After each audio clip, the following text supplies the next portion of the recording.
ನಮಸ್ತೆ ನನ್ನ ಎಲ್ಲ ವಿಎಲ್ಇ ಮಿತ್ರರಿಗೆ. ಈ ವಿಡಿಯೋದಲ್ಲಿ ನಾವು ದಿನನಿತ್ಯ ಬಳಸುವಂತ Aadhaar UCL ಸಾಫ್ಟ್ವೇರ್ನಲ್ಲಿ version ಬದಲಾವಣೆಯಾದಾಗ OTF file ಅನ್ನು ಯಾವ ರೀತಿಯಾಗಿ ನಾವು ಬದಲಾವಣೆ ಮಾಡಿಕೊಳ್ಳಬೇಕೆಂದು ಈ ಒಂದು ವಿಡಿಯೋದಲ್ಲಿ ನಾನು ತೋರಿಸ್ಕೊಳ್ತಾ ಇದ್ದೀನಿ. ಮೊದಲನೇದಾಗಿ ನಾವು ಈ ಸೀಡ್ ಫೈಲ್ ನಲ್ಲಿ ನಾವು OTF ಫೈಲ್ ಅನ್ನು ಡೌನ್ಲೋಡ್ ಮಾಡಿಕೊಂಡು ಇಲ್ಲಿ ನಾವು ಪೇಸ್ಟ್ ಮಾಡಬೇಕು. ನಾನು ಆಲ್ರೆಡಿ OTF ಫೈಲ್ ಅನ್ನು ಡೌನ್ಲೋಡ್ ಮಾಡ್ಕೊಂಡಿದ್ದೀನಿ.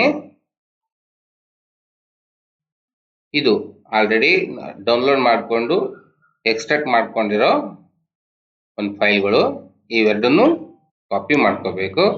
ತದನಂತರದಲ್ಲಿ ಸಿ ಡ್ರೈವ್ನಲ್ಲಿ ನಮಗೆ ಆಧಾರ್ಗೆ ಸಂಬಂಧಪಟ್ಟಂಗೆ UID ಒಂದು ಫೋಲ್ಡರ್ನಲ್ಲಿ, ಆಧಾರ್ ಎನ್ರೋಲ್ಮೆಂಟ್ ಕ್ಲೈಂಟ್ ಫೋಲ್ಡರ್ನಲ್ಲಿ ಸೀಡ್ ಫೈಲ್ ಇರುತ್ತಲ್ಲ ಅಲ್ಲಿ ನಾವು ಪೇಸ್ಟ್ ಮಾಡಬೇಕು.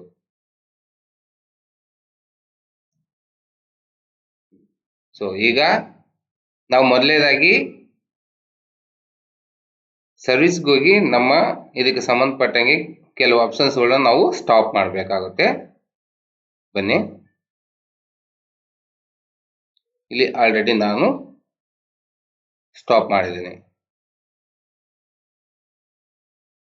ಹೀಗೆ ಸ್ಟಾಪ್ ಮಾಡಿಕೊಂಡು ತದನಂತರದಲ್ಲಿ ಈ ಒಂದು ಫೈಲ್ OTF ಫೈಲ್ನ ಎಕ್ಸ್ಟ್ರಾಕ್ಟ್ ಫೈಲ್ ಮಾಡ್ಕೋಬೇಕು.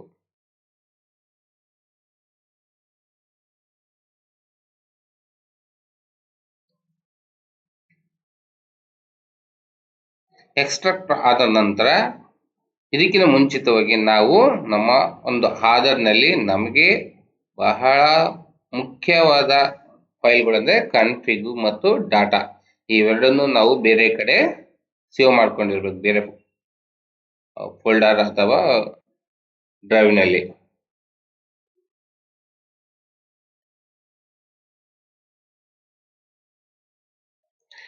ಈಗ ನೀವು ನೋಡ್ಬೋದು ಬೇರೆ ಫೋಲ್ಡರ್ನಲ್ಲಿ ಡಾಟಾ ಮತ್ತು ಕನ್ಫಿಗ್ನ ಬೇರೆ ಡ್ರೈವ್ನಲ್ಲಿ ನಾನು ಸೇವ್ ಮಾಡಿದ್ದೀನಿ. ತದನಂತರ ನಾವು ಸಿ ಡ್ರೈವ್ನಲ್ಲಿ ಹೋಗಿ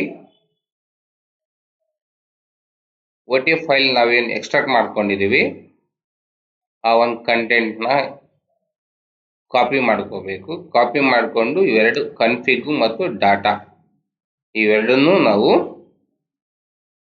ಸೆಲೆಕ್ಟ್ ಮಾಡ್ಕೋಬಾರ್ದು. ಯಾಕಂದರೆ ಕನ್ಫಿಗ್ ಮತ್ತು ಡಾಟಾ ಇದರಲ್ಲಿ ನಮ್ಮ ಸಂಪೂರ್ಣ UCLಗೆ ಸಂಬಂಧಪಟ್ಟ ಮಾಹಿತಿ ಇರುತ್ತೆ. ಹಾಗಾಗಿ ಆ ಫೈಲ್ಗಳನ್ನು ನಾವು ಅಲ್ಲೇ ಉಳಿಸ್ಬೇಕು, ಅದು ನಮಗೆ ಒಳ್ಳೆಯದು. ಸೊ ಇವು ಕಾಪಿ ಮಾಡಿಕೊಂಡು ನಾವು ಮೊದಲೇ ಪೇಜಲ್ಲಿ ಈ ಒಂದು ಪೇಜಲ್ಲಿ ನಾವು ಪೇಸ್ಟ್ ಮಾಡಬೇಕು.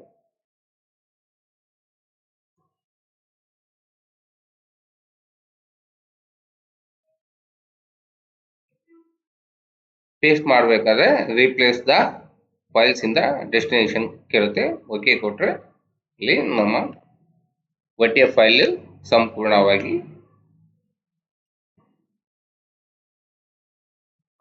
ಪೇಸ್ಟ್ ಆಗುತ್ತೆ ಮತ್ತು ಅದು ಮೊದಲು ಇದ್ದ ಒಂದು ಫೈಲ್ಗಳಿಗೆ